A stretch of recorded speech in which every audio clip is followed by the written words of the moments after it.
E aí, galera? Como é que vocês estão? Bom, a última live aí da semana, né? Fiquei de gravar aí nessa segunda, terça, quarta, quinta e sexta, né? Graças a Deus, deu tudo certo. Então, você que foi entrando aí, sempre convide mais um para participar conosco.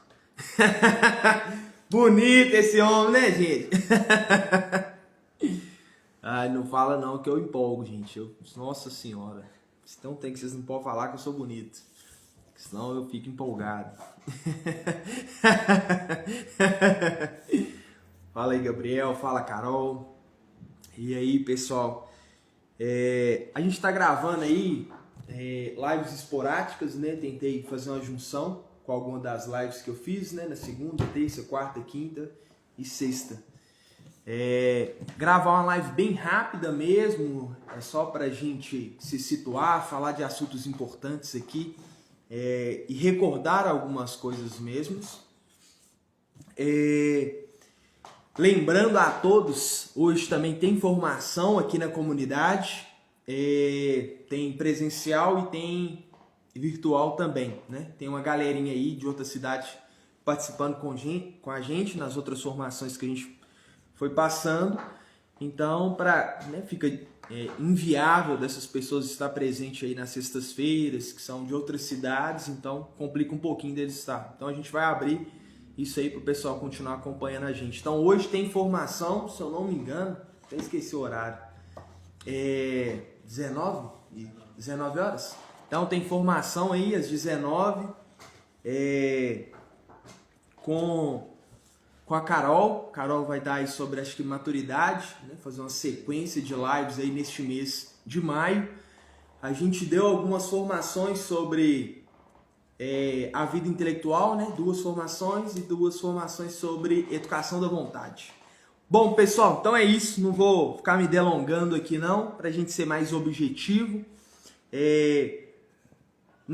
no assunto que a gente vai tratar aqui. Nós vamos falar um pouquinho, bem rápido mesmo, só para a gente ir se situando, vamos falar um pouco sobre o sentido da vida, né?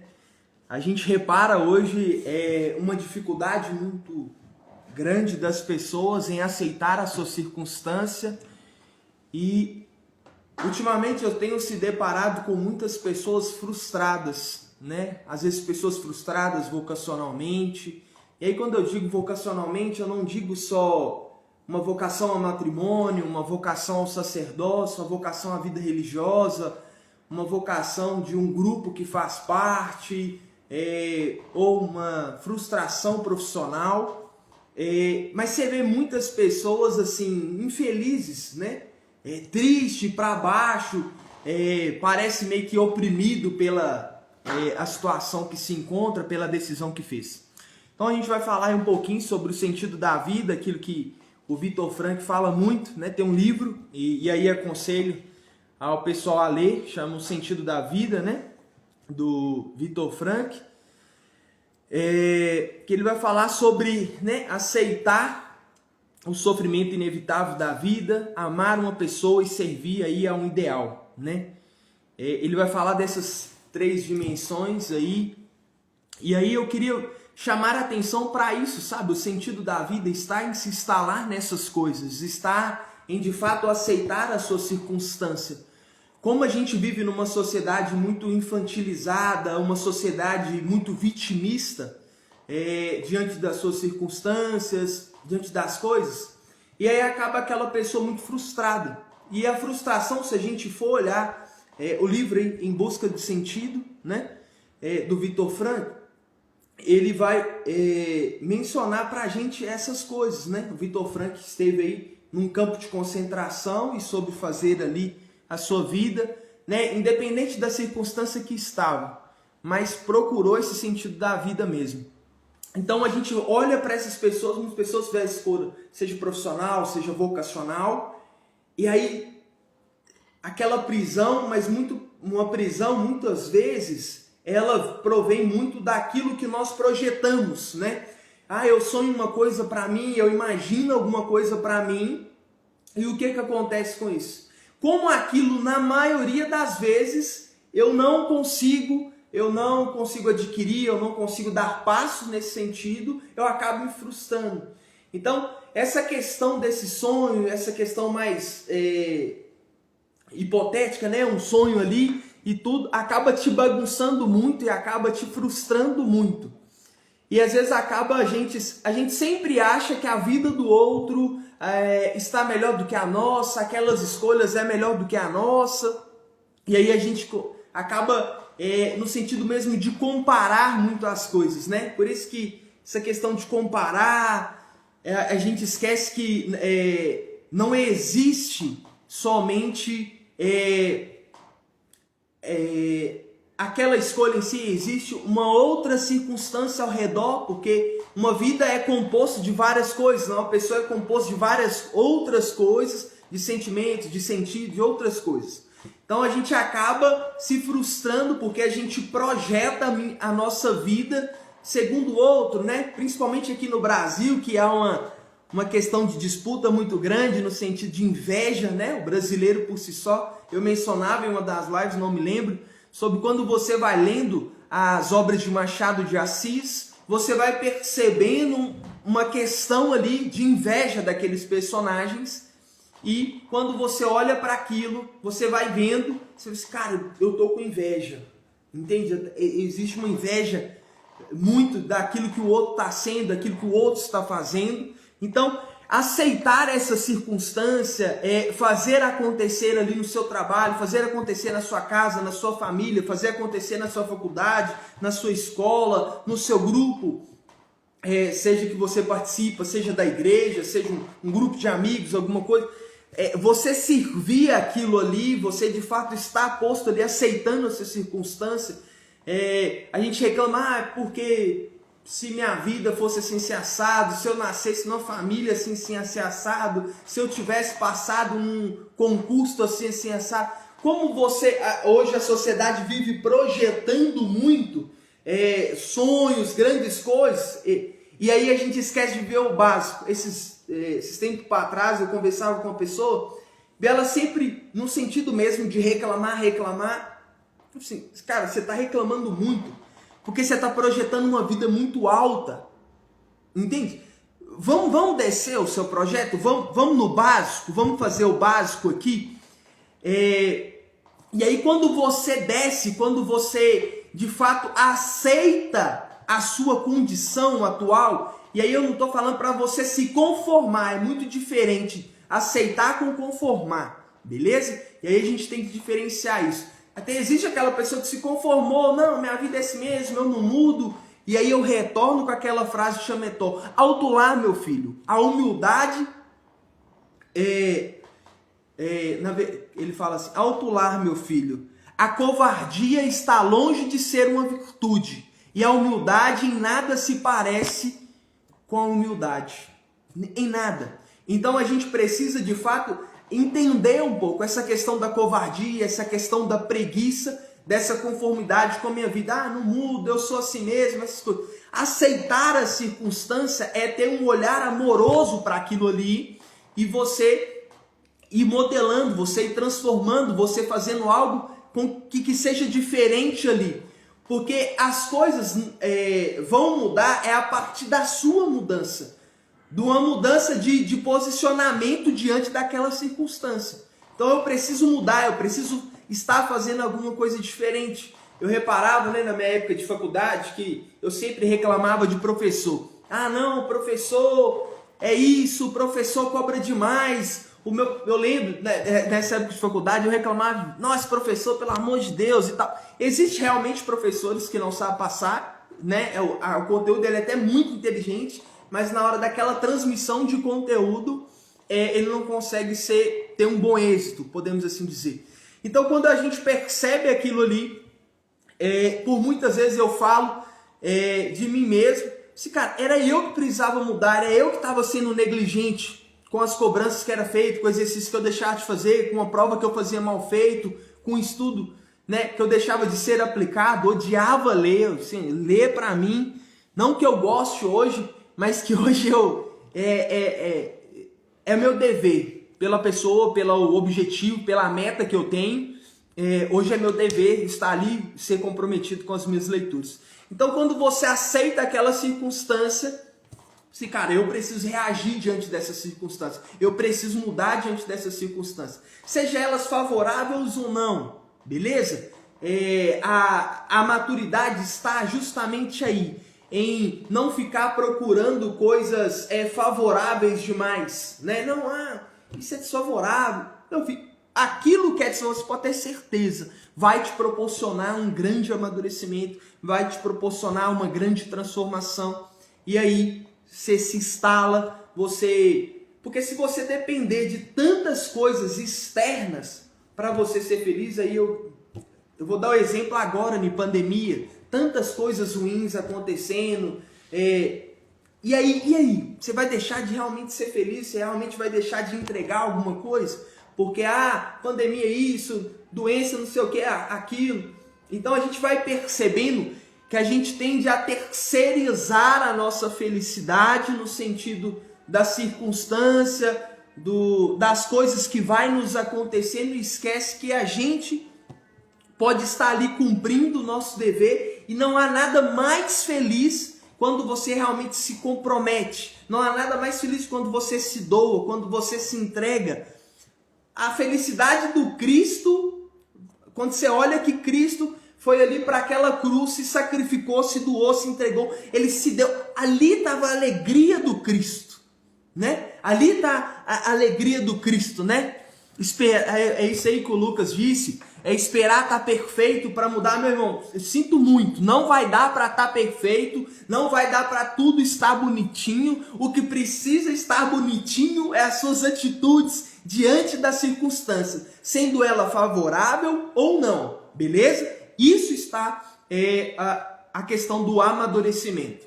E aí, essa questão de amar uma pessoa, de você doar, de você se entregar, você que é mãe, por exemplo, de você se consumir ali para os seus filhos, de você se consumir ali para o seu esposo, você gastar a sua vida, isso é alegria, isso é de fato o sentido da nossa vida. Quando eu estou entregando, e é engraçado que quando a gente vai perceber um pouco da depressão, eu não sou nenhum psicanalista, né, nem nada, um psiquiatra e tal, mas você vai analisar um pouco essa questão da depressão. A gente nunca viu tantas pessoas que têm, né, entre aspas, quase tudo, seja dinheiro, uma casa boa, um emprego bom, tem muitas coisas, mas não é feliz.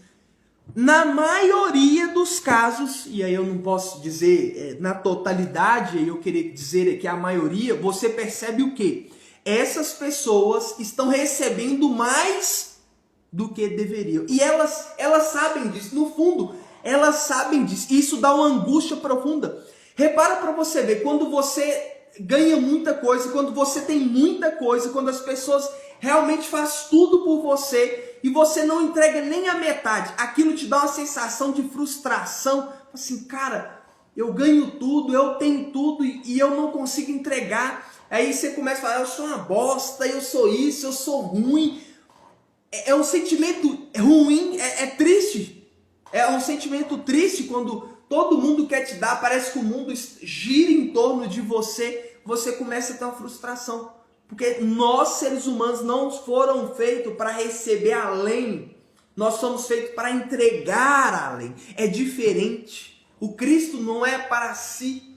Ele não foi para si, mas ele foi por nós. E nós, nessa missão apostólica, nós somos para o outro, né? Nós somos para o outro. Tanto que o professor Olavo fala no COF que a base, né, da sociedade humana seria o amor ao próximo. E eu concordo muito com ele quando ele diz, de fato, é o amor ao próximo, né? A base da sociedade humana é, de fato, amor ao próximo. Vamos fazer uma análise aí bem breve. Por exemplo, se você lá na sua casa tem a encanação, tem água. Tem gente que está trabalhando lá hoje, na nossa rede aqui, Sete Lagoas, por exemplo, que é o SAI, em outros lugares é a Copasa, mas tem alguém ali trabalhando por você, que senão aquela água não chegaria ali. Por exemplo, tem todo o lixo, aí tem os garis que passam aqui. Se não tivesse esse povo, entende? Então, a base, de fato, é o amor ao próximo, mais do que em si financeiro. E se essas pessoas falam, não vou trabalhar disso, e aí como é que seria? Entende? Então a vida, a base, é de fato todo mundo servindo uns aos outros, amando uns aos outros. Essa é a essência. E é isso que Cristo veio trazer para nós. Essa é a missão apostólica ali de Deus. Essa é a missão da pessoa de Jesus Cristo, né? E que ele deixa para nós como missão esse servir, esse amar uma pessoa, esse doar, esse se entregar e de fato rasgar mesmo o nosso coração, rasgar a nossa alma e conseguir entregar mesmo para alguém. Porque quando a gente tem dificuldade, é muito mesquinho, não, fulano só vive reclamando, ciclano. Eu vou falar de uma questão muito própria do Ederson. Eu falo aqui mesmo da comunidade. A gente tinha uma mania muito feia, não ligo de dizer isso não, de realmente criticar os outros, de falar mal, era muito, sabe? Era uma conversa medíocre. Toda hora, fulano porque isso, não sei o quê, falar mal mesmo. E aí a gente fez um compromisso mesmo de brincar, né? Assim, não, a comunidade está de vento em polpa. Sempre a hora que alguém falava mal de alguém, para que a gente cessasse. Você não sabe o quanto isso fez muita diferença na comunidade. Essa questão de ter um amor pelo próximo mesmo, de evitar falar mal. Porque isso, primeiro que é já desonesto, né? Já é uma falta de caráter falar mal do outro. Então, e aí isso mudou por um simples hábito de parar de falar mal, né? Digo assim, cara, eu preciso falar bem, eu preciso de fato amar aquela pessoa, por mais difícil que seja. Não estou aqui dizendo que eu não posso falar de um erro, de um fato, que é nossa missão mesmo alertar as pessoas. Não estou falando disso. Estou falando de falar mal, porque às vezes em roda de conversa você começa a falar mal, você deixa de amar aquela pessoa. Isso te compromete de fato a sua vida. Então a gente percebe quando a gente está ali se doando, quando a gente está se entregando, quando a gente está se comprometendo para com alguém, seja para com a pessoa, com seu pai, com sua mãe, seja com a pessoa de Cristo. Isso nos dá uma alegria, isso nos dá, de fato, não somente uma sensação, mas uma paz interior. Uma paz interior. E aí, vamos pular aí para o sentido de servir a um ideal. Quando eu não estou servindo, quando eu não estou me entregando, seja numa missão, seja na sua profissão, um exemplo, eu poderia assim dizer, seja no estudo, te dá uma frustração, eu tinha tantos livros para ler hoje, eu tinha tanto uma matéria para estudar hoje, eu não consegui estudar. Aquilo te dá uma sensação de fracasso, aquilo ali você começa a reclamar de você mesmo, você pensa, nossa, poxa, eu não presto. E aí a gente falou um pouquinho sobre isso, sobre essa questão de reclamação. Isso tira, de fato, o sentido da sua vida. Quando você realmente não entrega, quando você realmente não se compromete. E a única pessoa que pode fazer com que isso aconteça, de fato, é você. Né? O poder de transformação está nas suas atitudes. O poder de transformação está nas escolhas que você faz. Não tem como terceirizar. Né? Ontem eu vi um post, eu ri muito, porque a gente vê isso muito acontecendo. Ontem eu estava olhando, acho que foi o Vitor que me mostrou, não sei quem me mostrou, o status, acho que foi do Ítalo. Ele dizia, a menina falou assim, não, eu não estou conseguindo rezar no meu texto diário, estou precisando que alguém, né, tipo, reze por mim. Eu disse, não, você está precisando de uma coisa, rezar, você começar a rezar, você rezar mesmo, sabe? A gente fica naquela pedição, né? Aquele movimento, a única coisa não é alguém rezar para mim, para eu rezar, não, é eu rezar, é eu ter uma atitude diante daquela circunstância. Hoje a gente vive uma sociedade o tempo inteiro, direto você recebe uma mensaginha, estou falando que é mal não, existe casos e casos, mas sempre aquela, não, reze por mim, eu não estou rezando, não, meu filho, você não está rezando, então volte a rezar, só isso. E na sua própria oração, quando você for pedindo a Nosso Senhor que te dê a constância na oração, algo vai começar a mudar, algo vai começar a ser transformado. E aí a gente sempre quer terceirizar as nossas mudanças para o outro, sendo que não precisa, entende? Não é aí, reze por mim, faça isso por mim, Para de terceirizar o sentido da sua vida. Toma as rédeas da sua vida e comece de fato a exercê-la. Você vai ver que você vai começar a ficar feliz. Você vai ver que você vai começar a de fato entregar. Você vai se tornar uma pessoa interessante. Você vai se tornar pessoas que as outras querem conviver com você. Porque você é uma pessoa que entrega. Você é uma pessoa que de fato está dando algo. Você é uma pessoa de fato que serve mesmo para alguma coisa. Você não é uma pessoa que não serve para nada, né? O sentido da vida tá aí. Eu tenho certeza que vai começar a sair essa questão de depressão, essa questão de tristeza. Muitas vezes a tristeza, a depressão está ligada aí.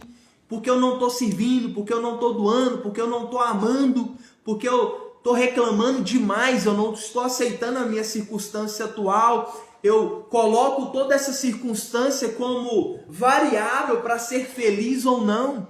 Meu filho, seja feliz dentro de um campo de concentração, seja feliz enfermo, sabe? Quando você vai olhar para as histórias dos santos, você pega ali, lê as histórias dos santos, vê o quanto a felicidade deles não era condicionada à sua circunstância. Foram decapitados, foram torturados, tantas coisas, e eles permaneciam ali. E aí eu te pergunto, o que tinha nesses homens, o que tinha nessas pessoas que, mesmo diante de diversas circunstâncias, essas pessoas continuam centradas. Por quê? Elas estavam aceitando a circunstância, elas estavam amando uma pessoa e elas estavam servindo a um ideal.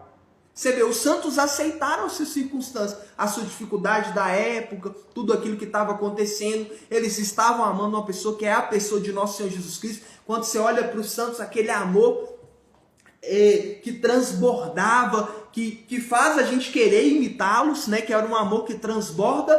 E uma pessoa que servia a Santa Igreja, eram missionários assim, excelentíssimos, mas estavam ali presentes, estavam ali de todo o coração, estavam ali de corpo inteiro. E aí é engraçado que, se a gente for reparar, eu não lembro se eu disse isso em outras lives, o corpo, nós somos corpo e alma. Quando você olha para o corpo, a matéria em si, ela tem a lei da gravidade. Se eu solto esse livro, ele tende ali, né, para baixo. Ele não paira no ar, tá vendo? Ele não paira. E onde está o repouso da alma humana? Ela precisa de repousar em um lugar. Eu preciso entender isso. Se a matéria tem onde repousar, ela desce para esta terra. Nós não somos só corpo. Nós somos alma e corpo. E aí precisa. A nossa alma está sempre inquieta. A nossa alma está sempre triste. Porque ela não está repousada no lugar certo. Ela por muitas vezes está na preocupação, ela está em tantas outras coisas, senão a pessoa de Jesus Cristo. Esse é o sentido da nossa vida. É quando a nossa alma, ela está inquieta, ela está ali, mas nos últimos tempos eu nunca vi tantas almas inquietas, tantas almas tristes, e é justamente isso que eu queria dizer. Existe essa inquietude. É porque a tua alma não está repousada onde ela precisa estar. Você não está fazendo a sua parte. Ah, mas então eu vou rezar, Senhor, minha alma. Não, eu estou falando nisso. Quando você começar a aceitar a sua circunstância. Ah, eu nasci nessa família, meu pai é assim, minha mãe é assim, e eu vou amar eles. Eu lembro que eu reclamava muito da minha mãe. Muito, muito. Eu questionava as atitudes da minha mãe, porque ela fez isso e aquilo e tal. Eu falava muito, reclamava demais da minha mãe. Nossa, eu falava mal. Nossa, minha mãe, pelo amor de Deus, é burra, que não sei o quê. Eu tô falando sério, né? E eu brincava, falava muito disso. E aí um dia eu falei assim, cara, esses tempos para trás a gente teve até uma conversa, cara, eu parei de querer ficar criticando as ações da minha mãe. Eu falei, mãe, uma coisa, eu não tenho que decidir as coisas para você, eu não tenho que falar as coisas da sua vida. Eu tenho uma coisa que eu não procurei fazer por muito tempo e hoje eu quero mudar isso. Que é só amar a senhora, parar de criticar. Eu quero só amar, eu quero só servir a senhora. Então, ultimamente eu tenho ligado muito para minha mãe e falo assim, mãe, eu só quero falar que só que eu te amo, só isso, né? Isso para mim é o suficiente. E parar de, minha mãe faz isso, minha mãe não sei o que, pensa isso e isso, não sei o que. Cara, minha mãe não é isso que eu tenho que pensar sobre ela. Eu só tenho um compromisso, que é amar os meus pais. E aí eu comecei a mudar isso, né? Eu posso dizer que foi um alívio, foi um peso tremendo para mim, quando eu comecei de fato a realizar e fazer este movimento de só assim, mãe, eu tenho uma missão, eu preciso amar. E aí a Kátia fala, eu reclamo muito das atitudes da minha mãe. Para de reclamar, sabe? Para, de fato. Quem é você para reclamar? Quantas misérias, quantos erros você tem? Você tem uma única missão na sua vida, amar sua mãe, só isso. Essa é a sua missão. Quando você parar de reclamar, você parar de pensar o que ela poderia ter feito, o que ela poderia ter se dito, você vai ver que algo vai fazer com que seja diferente a relação. Cara, um monte de atitudes que eu não concordo da minha mãe, mas eu falei assim, eu filho, só tenho um dever, é amar. Eu não tenho que ficar criticando as ações dela. E por muito tempo, mesmo, só criticava, falava mal, tinha uma dificuldade de abraçar, de falar assim, mãe, eu te amo. E isso de fato mudou a minha vida, né? Eu posso dizer que isso, cada dia que passa, tem mudado. Eu tenho começado a desejar servir mais a minha mãe, ligar mais para ela, dizer te amo. Cara, isso é transformador, isso é de fato a melhor coisa da vida, sabe? É melhor do que todas as coisas. Eu poderia estudar, ser um filósofo, ser um engenheiro civil, poderia ser tantas outras coisas, mas se eu não amasse a minha mãe, do que valeria a minha vida? Do que eu poderia me gloriar? Do que você vai se gloriar? Eu fiz isso, passei no concurso tal. Meu filho, você não conseguiu fazer o essencial, que é amar sua mãe. Lembra de uma coisa, tem uma única coisa que a sua mãe e seu pai fez por você que vocês nunca poderão fazer. Eles tiveram uma relação sexual e te deu a vida. Isso basta. Para de ficar querendo, minha mãe podia me amar, minha mãe podia ter me carregado no colo, minha mãe poderia falar que me ama. Ela fez uma coisa por você que você não poderia ter feito. Ela teve uma relação sexual que seu pai te teve, ela te deu a vida. Ela emprestou aquela barriga maravilhosa, meu filho. E você nasceu, hoje você está aqui por mérito da sua mãe e do seu pai. Isso é magnífico, isso é esplendoroso. Ninguém pode fazer isso por você. Eles fizeram, entende? E isso não tem preço, entende? Ninguém poderia fazer por você. Você não poderia estar bem, que você é tão inútil que você não poderia se dar a vida.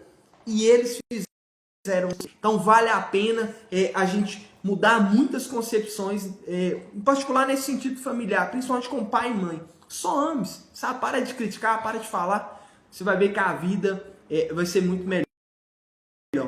A vida é esse. Aceita mais as circunstâncias, saiba conviver com elas, porque senão você vai ver o resto da sua vida triste. E aí, como eu disse lá na primeira live sobre o caixão, quando Cristo lá no Gênesis vai dizer sobre a construção do mundo, ele construiu em 6 dias, não foi? A gente tem o primeiro dia, segundo, terceiro, quarto, quinto e sexto, e no sétimo ele contemplou, não foi? Quando a gente olha para o caixão, qual que é o formato do caixão? Quantos lados o caixão tem? Ele tem justamente 6 lados. Porque ali está a sua construção. A sua construção de 6 dias, que Cristo construiu, cabe ali nos 6 lados do caixão. Porque no dia da sua morte, você só vai contemplar o que você foi. Já pensou você chegar lá e contemplar, não, quanto mesquinho eu fui com aqueles que me deram a vida? Será muito triste. Então, não perca tempo com isso. Comece a transformar, comece a fazer diferente. E você vai ver que a sua vida vai começar a mudar. Amém? Então, um grande abraço a todos vocês. Muito obrigado pela participação. Termino aqui, a minha série de lives dessa semana. Não sei se eu vou fazer mais, estou pensando ainda.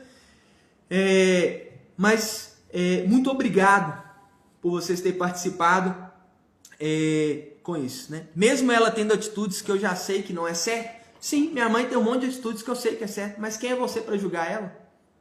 Quantas atitudes você faz errado, Kátia? Quantas? Você já parou para pensar? Você está entendendo? Então, assim, eu sei que é difícil, eu também já passei por isso.